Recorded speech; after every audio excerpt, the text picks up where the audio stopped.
เบิ่งตัวนี้งามไทยพูดได้โอ้เห็ดเห็ด นางเฮีย เบิ่งตัวนี้ได้งามงาม ตัวมันซ้อนเปลี่ยนอย่างนี้ ไล่บ่ไอ้เบิ่งโอ้เห็ดเอาแต่เอาเดียวเห็ดอันอื่นบ่เอา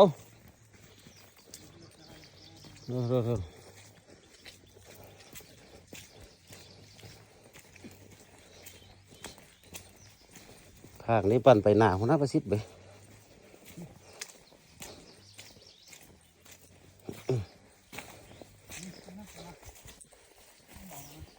ตีกุ๊กกระตามกันดีกว่า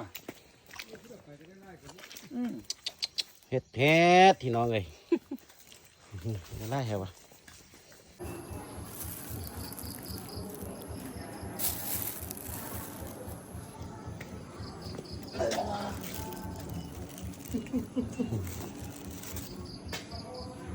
บอมปานานเห็ดอันพวกนี้นะบอกเป็นหัก เบิ่งดินกับหู ดินอ้อนนะ แล้ววันนี้มันถึงนำที่ให้ล้างออกดินนะปกติเขาก็เซเราไปล้าง